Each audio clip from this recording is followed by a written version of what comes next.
WBCB presents Pro Wrestling Weekly. Enough is enough, and it's time for a change! I can't believe I'm putting my voice to this. Call in with a question or comment at 215-949-3232 or 888-922-2149. Thank you for your irrelevant opinion. And now, here's your host of Pro Wrestling Weekly, Fearon. The first thing you need to do is to tell these people to shut up if you want to hear what I gotta say.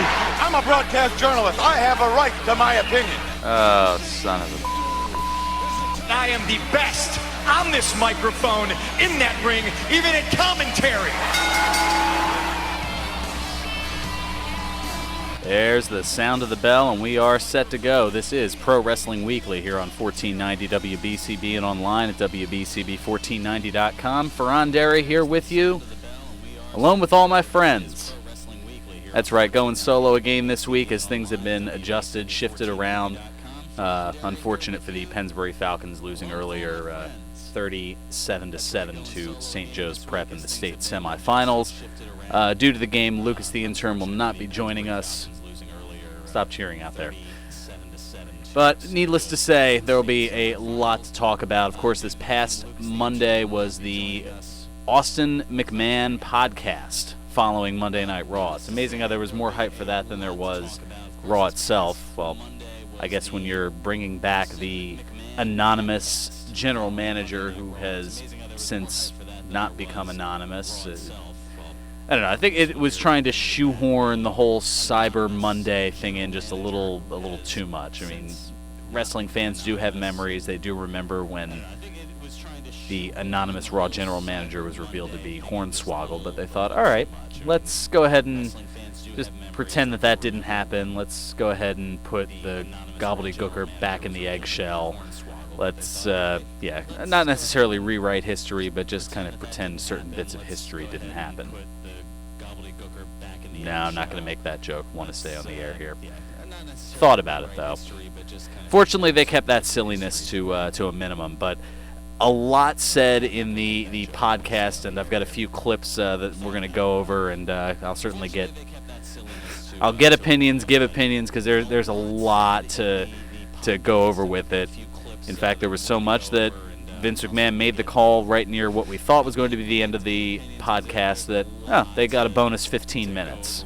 So it went a 75-minute, roughly, podcast. Vince talking about everything from the WWE Network, the difference between sports entertainment and professional wrestling. He went a lot into that, but something that had me just fired up, Austin mentioning the lack of competition, sorry TNA, and Vince McMahon, well, kind of giving a message to the locker room.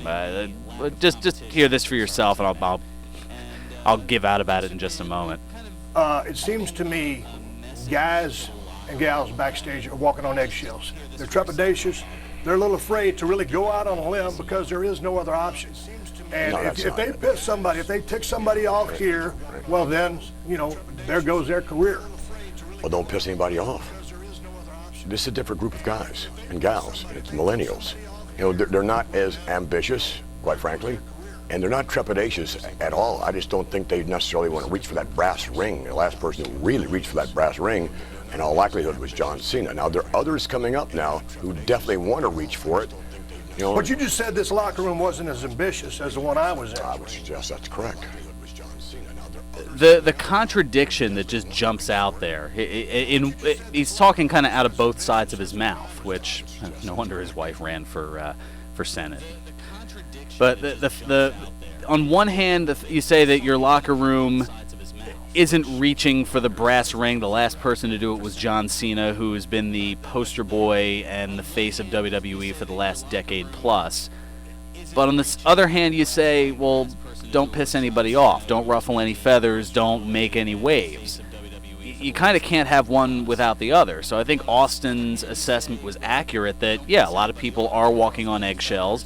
They figure if they do make the wrong person mad, they're going to be the next to be future endeavored, and where else do they have to go?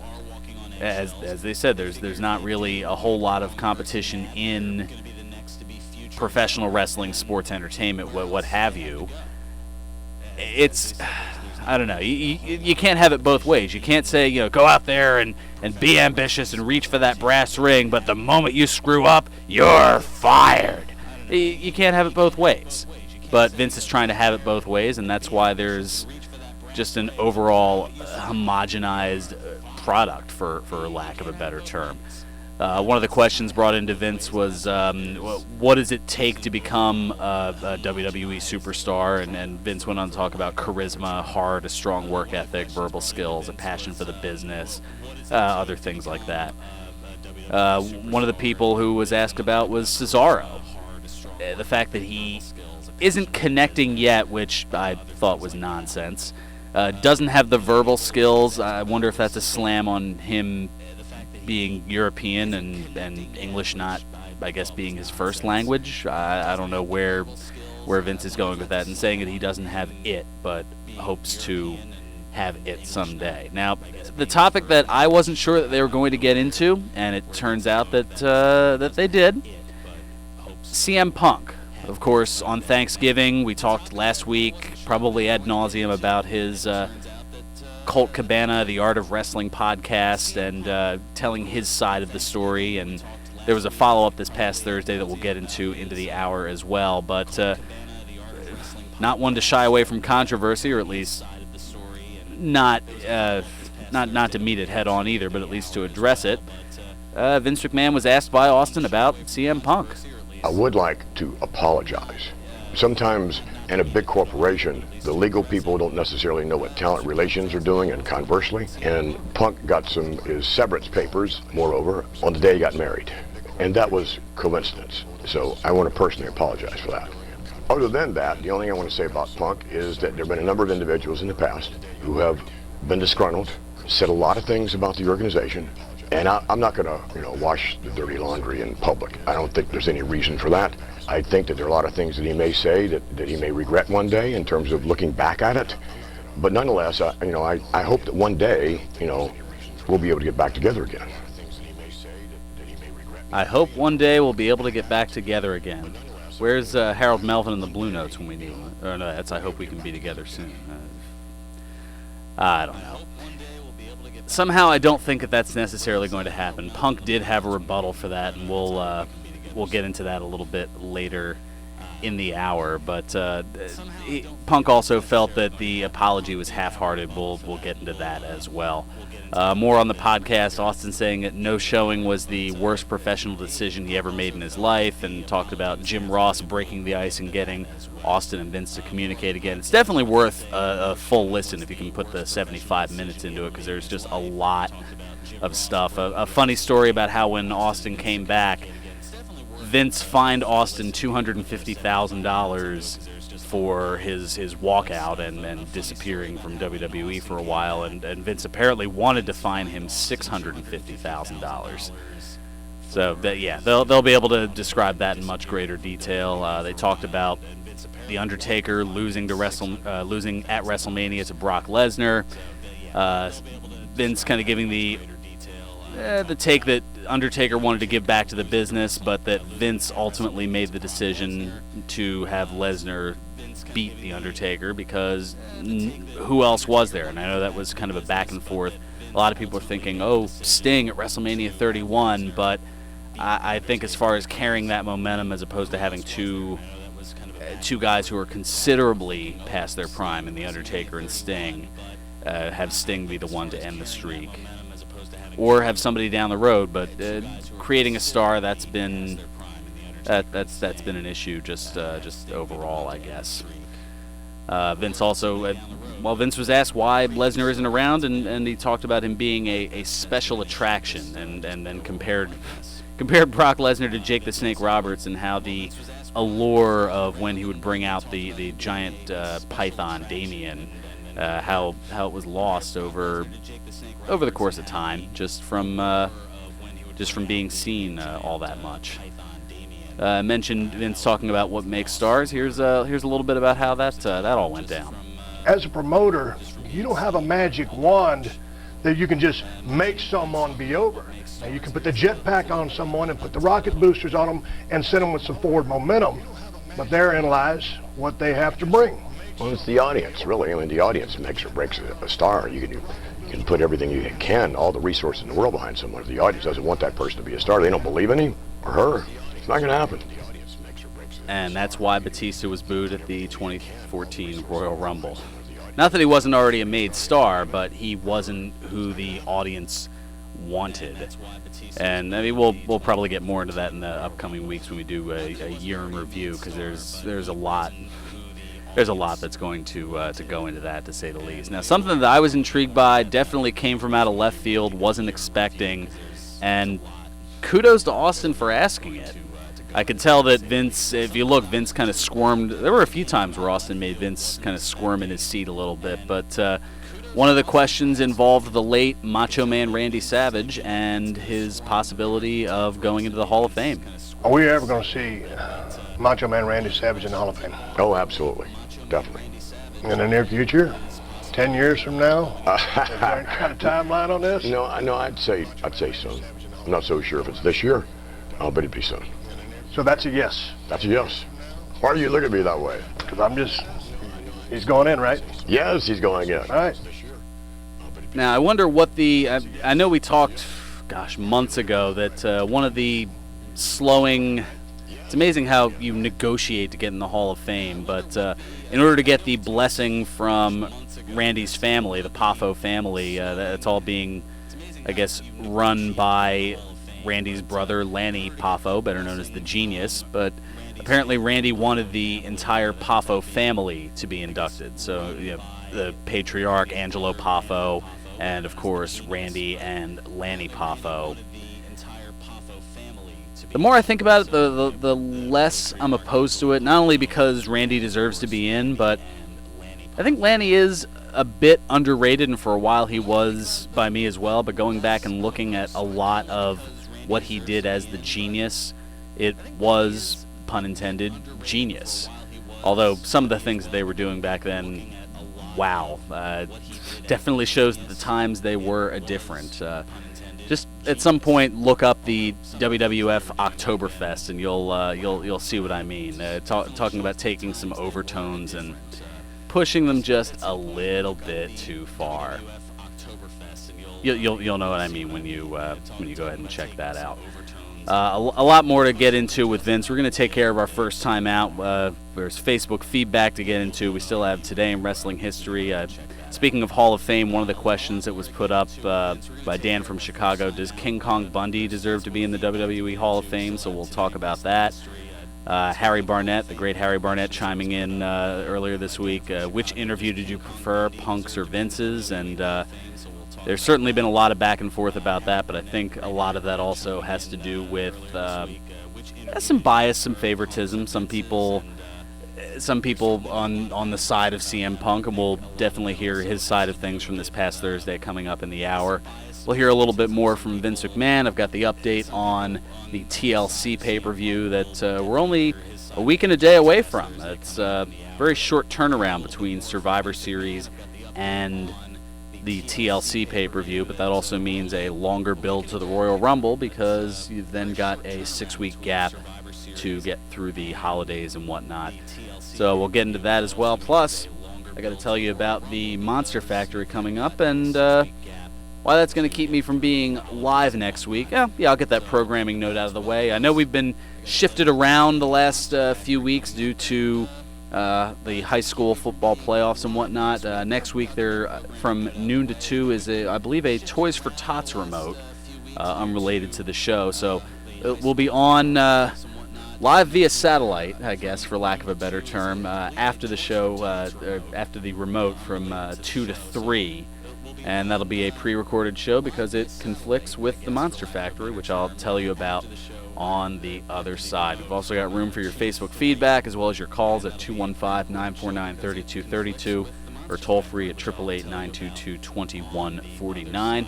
This is Pro Wrestling Weekly here on 1490 AM WBCB and online at WBCB1490.com. I do not love this anymore. I'm sick. I'm hurt. I'm confused. I don't know as a business what we're doing anymore. I have zero passion for this. I'm concussed, I'm hurt, and I don't want to do it anymore. And now, more Pro Wrestling Weekly with your host, Fearon Derry. I'm out of here. One thing I will say is that he does say the F word a lot. It took a lot of editing to be able to make this stuff suitable for air. And we'll definitely hear a lot more F-bombs from Punk, and maybe a pipe bomb or two coming up a little bit later in the program. Welcome back to Pro Wrestling Weekly here on 1490 WBCB and online at WBCB1490.com. Fearon Derry here with you, talking what seems to be podcast is war, as we're talking a little bit of Vince McMahon, well, more than a little bit of Vince McMahon. We're talking CM Punk and his follow-up with the Art of Wrestling podcast. We'll get into that in a little bit. But we're going to take some time to go to the phones because I know a lot of you have been chomping at the bit to chat about this. First, we're going to go out to the Midwest, courtesy of the Minnesota Wrecking Crew, to Eric from Minnesota. Eric, welcome to Pro Wrestling Weekly. May I have your attention, please? Oh, yeah. So is this where the sounder comes in? Is this apparently we've got the not so anonymous. I don't know. I don't even know how to make that necessarily work. I got nothing. I just wanted to call and talk to you about CM Punk Part 2 on Art of Wrestling. Yeah, I didn't get the chance to get into it quite yet, but go ahead. Give me. I was gonna say, give me your overall thoughts on it. Well, one of the things that popped out to me was Punk responded to McMahon's apology. Talked about, Vince has his number, Vince has his address. Vince got a hold of Punk himself to do a public apology, and Punk didn't accept the public, or McMahon could give him a private apology, and instead of the public, and Punk ain't gonna accept it. Actually, I was going to say, I have that, I was going to bring out that very clip, and it actually mentions your boy, Chris Jericho. Let's, because he heard comparisons from when Jericho left back in 05. Let's, hang on just a sec. We'll give that clip for those who haven't heard it. Jericho thinks that I feel exactly how he felt in 2005, and he left for 2.5 years or something like that. Right. So from his perspective, he felt in 2005 when he left that he was never going to come back. And now he sees me saying that, and he's probably like, just wait 3 years. You know what I mean? You'll feel like it'll come back. Motherfucker, they didn't fire you on your wedding day. I don't want to hear, it was a coincidence. I don't want to hear, the lawyers didn't talk to talent relations. I talked to Hunter on the 11th, on the 13th, FedExed overnight. I got a document that was dated the 12th. My wife asked for that time off so she could A, get married, B, go on her honeymoon. Yeah. The weekend after her honeymoon, she was back on TV. You know what I mean? Like, they knew. I don't want to hear, it was a coincidence. And you know what? I'll address it. If the apology was sincere, you wouldn't use it as a publicity stunt on Austin's podcast. You have my phone number. You have my address. You could text. You could call. You could show up when you're a 10-minute drive from my house and apologize to me like a man. That's the reality of it. Yeah, a lot of bleeping to say the least. It covered a lot of ground just in that little bit there. Yeah, because I know I kind of wanted to talk about that. I know Jericho on the Wednesday edition of Talking Jericho, talked about his mindset and compared it to CM Punk's. And I think both Jericho and Punk are on 2 different pages. That sounds fair. Yeah, obviously Punk mentioned kind of there a little bit more in the podcast that he says he won't say he'll never come back, but he won't say he'll be back because if he says he'll be back, people will assume Punk is coming back. Yeah, and that's kind of the problem to make a definitive statement right now. Is if he says, well, I'm never coming back, and then he goes back on it, people are going to say, I thought you said you'd never come back. You're just like Flair and all the others who retired and then came back. So you have that nonsense going on. But if he says never say never, then you have people clinging to hope on a weekly basis that all of a sudden Cult of Personality is going to hit and the crowd's going to go ballistic. I know Punk did mention, I think a little bit after the clip he aired, that he said that he might come back, he would have one match for maybe ROH or another promotion. But right now, with the mental state he's in, he'll never come back to WWE. Yeah, I think something along the lines. I thought about pulling the clip, but I mean, it was kind of funny. He said, "I'll work the bleeping Young Bucks at PWG or something like that." Which I don't know. Punk and the Young Bucks. I mean, put him with him and Colt Cabana, for example, against the Young Bucks. I'd throw down coin to see that. Well, what's your thoughts on Punk saying that he'll? In my opinion, I thought he said he'll never come back. Then a week later, he said he'll come back, but not for WWE. What's your thoughts on?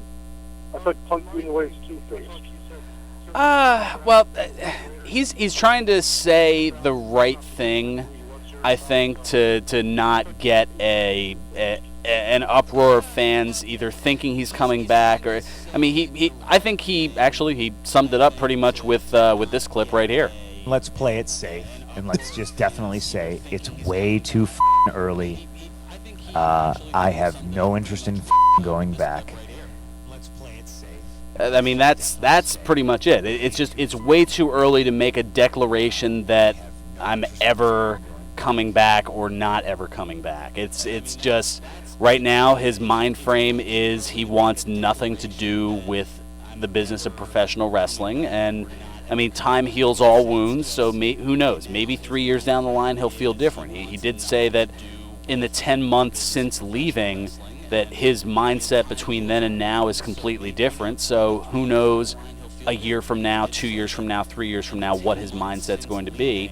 And that's pretty much all I think he was trying to say is, don't just paint it with a generic brush and say, all right, I'm either never coming back or I might be coming back, but you have no idea when. It's just, all right now I don't feel like coming back. Might I address that 2, 3, 4, 5 years down the road? Possibly.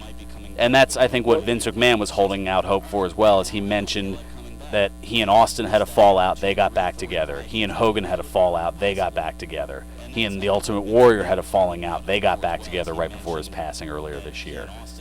Yeah, it makes sense. I know I listened to both episodes last at work back to back, so it's kind of interesting to listen to both podcasts back to back. And for the first one, he seemed like he was going on a tirade, then he let go of everything. And next week, like you said, never, who knows, maybe 5, 10 years down the road, he'll get across the bridge when we get to him. Well, I think a little bit of it, too, was there was a week to digest everything. I mean, the initial release of the podcast on Thanksgiving, that was to tell the story. Obviously, there was a great deal of embitterment, and I've been back and forth on this over the course of the last week and a half. Part of it, I can see that there's a little bit of a gripe. Part of it, I think, just might be sour grapes. It might be, I don't know, Bret Hart all over again. Instead of not wanting to drop the title in Montreal, this is, I didn't get my WrestleMania main event spot. I mean, it's kind of a coveted thing. And in the 30 years of WrestleMania, only 32 people have gone on and had that main event, meaning working the last match at WrestleMania. Do you feel like Punk screwed Punk? I kind of want to say so. I mean, there were opportunities to take care of some of the things that he took issue with.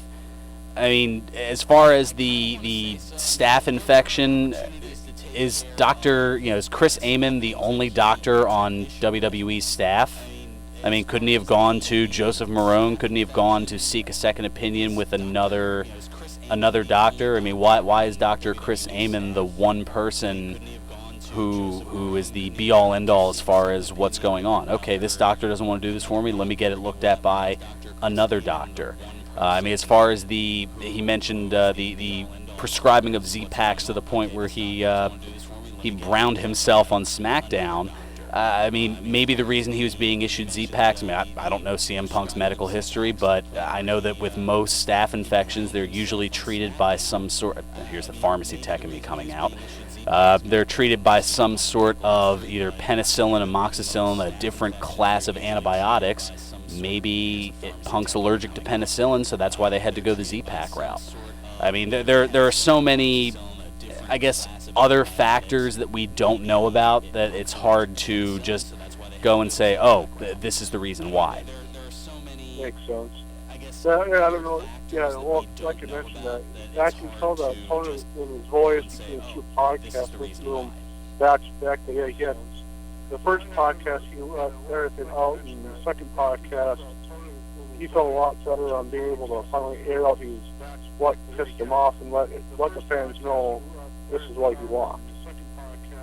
Yeah, and he wants to give closure to this. That's he doesn't want this to be a back and forth where, this coming Monday, all right, here Vince McMahon's rebuttal to Punk's rebuttal to Vince's rebuttal. I don't think either of them really want to go that route. Vince did say he doesn't want to necessarily air dirty laundry, so I don't think we're ever going to hear Vince McMahon and WWE's side of the story. I did mention that last week. It's probably going to be tucked away like the Randy Savage, Stephanie McMahon allegations, and nobody's ever going to know the public's never going to know the truth about that. What does Lucas think about all this, since he has been able to make it on last week? Oh goodness. Well, I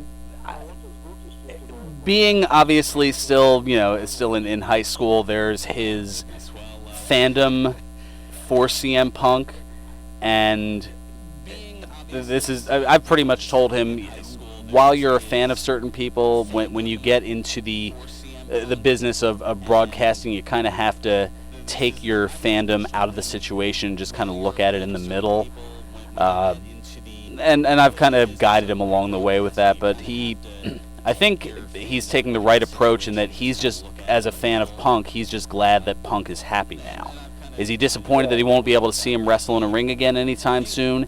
Yes, but if the trade-off is that his hero is happy and living an enjoyable life, okay, who's he to complain? Also, we have all the, hours of footage that Punk in the ring, and now, Punk going to a different aspect in comics, so Punk is still producing stuff for his fans. Oh yeah, I actually went back earlier today. I was on WWE's website and pulled up speaking of the anonymous general manager, from when Punk was on commentary, and he did the "May I have your attention, please?" and he was a riot with it. Well, because I guess kind of like we mentioned with Lucas and Punk, I can relate with me and Jericho that. Jericho going off to a farm, doing his podcast and other routes to still get my quote-unquote Jericho fix. And in a way, that's kind of a good thing, as it's kept Jericho fresh, both, physically and in the eyes of the fans, as far as not seeing him on TV every week, not getting that staleness that you've seen with guys like Randy Orton, John Cena. You have that break, and it gives you fresh matchups. You see, if when you're gone for 6 to 9 months at a time, different names come in. You have the possibility of different fresh matchups. We saw that earlier with Jericho and Bray Wyatt. There are a lot of possibilities down the road if and when Jericho wants to come back again. I think I heard some rumors that he might be coming back for some house shows in January. Right after the holidays, but rumors in wrestling, they're like peanut butter and jelly. Yeah, I guess we got one last thing. I'm sure coming up close to the break. I know Punk did mention in the second podcast that fans are trying to put into his face on the quote that he had, I think it was at the beginning of his DVD, that how he can't change the locker room from sitting on his couch. How Punk mentioned that the way he is changing the locker room by going home, since he's since one of the things he was bothered about was Daniel Bryan not getting his main event match at WrestleMania, and in turn, Daniel Bryan got just that. Yeah, and unfortunately, injuries have kind of sidelined that for Daniel Bryan, but I think that goes back to what Vince said earlier about people not reaching and grabbing that brass ring. What exactly does that mean? what does Vince want his superstars to do as far as reaching out for that brass ring that doesn't make any of the behind-the-scenes people, whether it's Vince, whether it's Triple H, whether it's Stephanie, whether it's Michael Hayes, without making them mad, how do they reach for that brass ring? I mean, that would have been a great follow-up question for Austin to ask, because a lot of us here on the outside are going, well, what does reach for that brass ring? What does that mean? What exactly does Vince want them to do? I mean, apart from, I know I'm going to get some heat for this, but apart from be 6'4", white, and look like you just came out of the military. I mean, that's all the things that John Cena seems to encompass.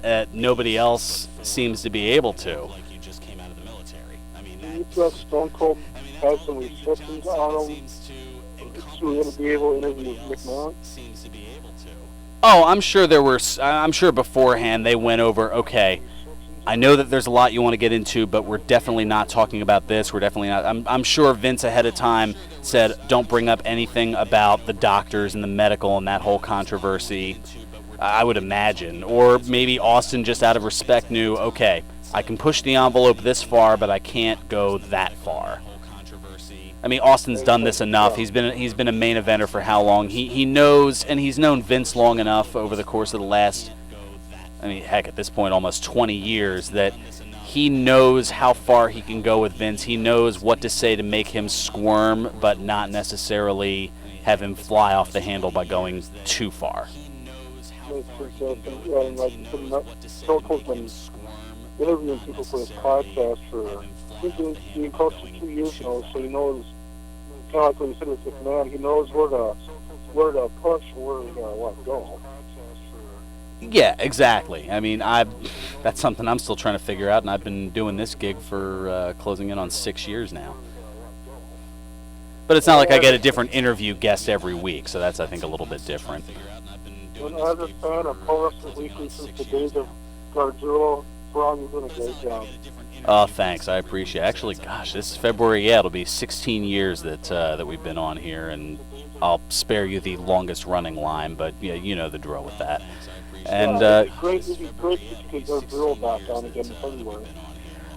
You know what? I'll reach out to him. I mean, he's living. He's probably about an hour away from the station now, so it's it's hard for us to get. Plus, when you've got marriage and kids involved and things of that nature, it tends to mud up the waters a little bit, which probably explains why I'm single and without any kids, so that way I can put myself into all this. But no, that would be a lot of fun, kind of, because I know that Gargiulo certainly has no shortage of opinions. I've been checking out a lot of the stuff on his camelclutchblog.com, and I suggest you definitely check that out as well if you haven't already, for those of you who are kind of new to the game and want to kind of check out the history a little bit. Eric Gargiulo hosted this show for a little over 10 years and did a fantastic job with it, and I'm fortunate to take the reins from him. Well, I can let you go. Thanks for taking my call. No problem, Eric. Appreciate the call. Eric from the Minnesota Wrecking Crew. Let's, I want to make sure Ed gets his full time, so we'll get him right on the other side. We've got room for you as well. We're talking Vince McMahon and the Austin podcast from Monday, CM Punk and his rebuttal / follow-up / closure from Colt Cabana's Art of Wrestling this past Thursday. I'll give you an updated TLC lineup coming up. We've got Today in Wrestling History. We've got only one birthday on the docket on the other side, but a rather notable one from a Hall of Famer as well, and has a bit of a tie to the state that we just had our last caller from. Let that sink in for a little bit. This is Pro Wrestling Weekly here on 1490 WBCB and online at WBCB1490.com. Pro Wrestling Weekly presents Today in Wrestling History, December 6th. On this date in 1998, the WWF aired its UK-only Capital Carnage pay-per-view. In the main event, Steve Austin defeated Kane, Mankind, and The Undertaker in a fatal four-way match. On this date in 1999, WCW Monday Nitro aired live from Milwaukee, Wisconsin. In the main event, Goldberg defeated Jeff Jarrett in a Lumberjack match. On this date in 2004, WWE Monday Night Raw aired live from Charlotte, North Carolina. In the main event, Lita pinned Trish Stratus to win the WWE Women's Championship. This has been Today in Wrestling History, December 6. This is Jim the Anvil Neidhart with the Hart Foundation, and you're listening to Pro Wrestling Weekly with Fearon Derry on 1490 WBCB, baby. Yeah!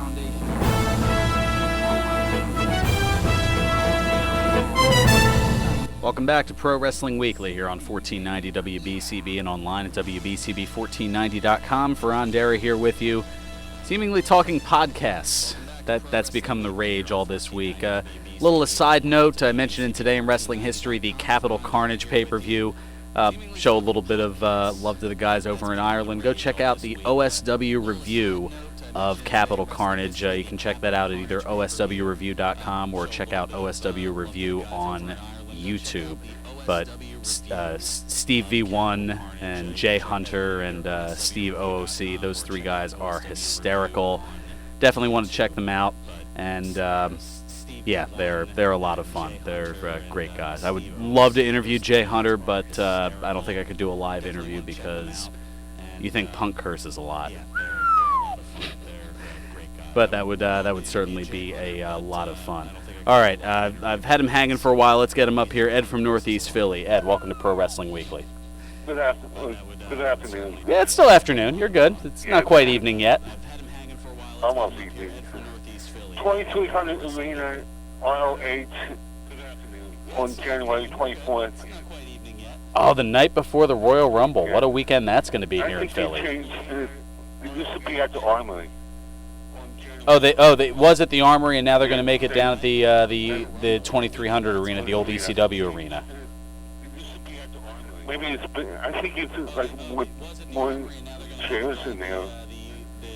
I believe it is a slightly bigger venue, and I would imagine with the popularity of it, they definitely want to get as many butts in the seats as possible. And tickets on sale now for it. I'll have to look at that after the show's over here. And Impact is coming to Manhattan Center. That's right, they're taping for Destination America, the new TV deal. January 7th to the 9th. Yeah, did I go? I think I might have mentioned that in passing last week, just because there was so much going on with the Punk stuff. But yeah, that's coming up too, and that's not too far away in New York City. Hopefully they'll probably put it here in Philly soon. Well, yeah. I mean, the last time that I remember them being in Philly, I think I went to a show that they did in the Tower Theater, which they wouldn't be able to do for television, but it was an interesting. It was like watching wrestling on a stage. It was almost like watching a play or a musical, because as opposed to a theater in the round type seating that you see in pretty much every professional wrestling venue, the ring was up on a stage, and you had the wrestlers kind of walk out onto a stage. It was an interesting and different concept. Yeah, On Point is tonight in Williamstown, New Jersey, with Negro Butcher, Bulldozer, Joe Gacy. Oh gosh, that's right, On Point's tonight. Oh, all right, I'll have to see if I can pound a few energy drinks and make my way over to that. And it's been a while since I've seen the Bulldozer, Matt Tremont. Everybody likes him. Yeah, no, he's a great guy. I've interviewed him before over on Completely Damaged Radio, which you can hear Mondays from 11 to noon on montcoradio.com. Live super shows coming next year in Trenton and at the iDot Center. Yeah, those are both in fairly late January, right around the time the Royal Rumble. Yeah, right, not too far from the Rumble, which of course will be in Philly on January 25th. Looking forward to going to that. And one more thing, the PWS is taking orders for 2015 for those season tickets, if anyone's interested. Interesting. And they have a show the 20th. I don't have the lineup. That's all right. There's still time. Yeah. Yeah, it's still plenty early for that. All right, thanks so much for chiming in, Ed. Appreciate the look at the local scene as always. Never know what you're going to get with Ed from Northeast Philly. Although one other local bit of note, and part of the reason why I won't be here live next week, because pro wrestling action returns to the Monster Factory at 541 Mantua Avenue in Paulsboro, New Jersey, next Saturday, December 13th, with a special 2 p.m. bell time. Matches so far announced for the card: Chad Kensington and Royale Money of the faction Paid in Full challenge QT Marshall and Billy Damiana. The new Supersonic champion Anthony Bennett defends his title against former champ Mikey Webb in a rematch from Turkey Slam last month. WWE alum Cliff Compton takes on Rhett Titus. Mike Reed faces Brawley of the Legion of Anarchy. Plus there'll be a 4-way Supersonic scramble, and the Bloodbound Warriors will be in action as well. And Turkey Slam winner Ryan Adrenaline Rush cashes in his title shot for winning the Turkey Slam Battle Royal and will face Luis the Punisher Martinez for the Monster Factory Heavyweight Championship. All this and more at the Monster Factory just 1 week away, 541 Mantua Avenue, Paulsboro, New Jersey. More information at monsterfactory.org. Since Lucas and I will be at that event, we're actually going to be on tape next week at 2 o'clock in the afternoon, right after the Toys for Tots remote here on 1490 WBCB. Now, one thing that I wanted to get into with CM Punk, this was a very notable quote, talking about the people who say, oh, you walked out on your contract, you signed a contract, you're supposed to honor it. Here's what Punk had to say about that. People who are like, you signed a contract, you have to understand that contracts are not worth the paper they're printed on. If they were, they wouldn't have settled.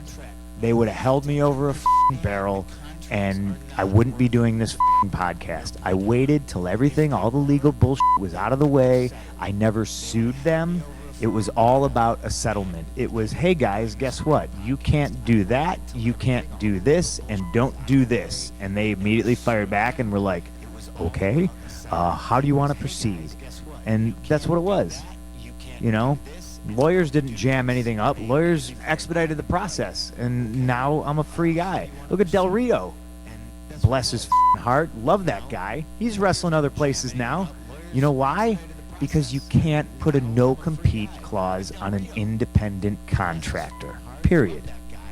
That's a money quote right there. You can't put a no-compete clause on an independent contractor. So does that mean that Vince has been doing it wrong for the last 13 years? I mean, that's kind of a missing angle from what made the Attitude Era so great. Not knowing contract statuses, a wrestler from the competition could show up on the competitor's show on any given night. You saw Jeff Jarrett bump back and forth. You saw X-Pac, Six jumping back and forth between WCW and the WWF. Of course, Jericho making his debut in August of '99. That was a huge moment. The Radicals in January of 2000, right after the... I think it was the sold-out pay-per-view. Those where you had Benoit, Malenko, Guerrero, and Saturn jump over. So, I mean, those were big deals. And now if someone is released or quits, they can't be on TV for, 3 months, 6 months, a year even. And, I mean, that might set a precedent going forward. Who knows? It's hard to say. As far as... man, there are so many different topics to get into with this. One of the questions that was asked of Vince McMahon was when he's going to retire. When are you going to ride off into the sunset? I always ask you every time I see you, when are you going to give this thing up? Right.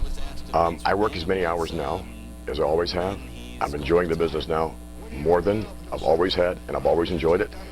I'm healthy, not going whatever, and I think I haven't lost a step.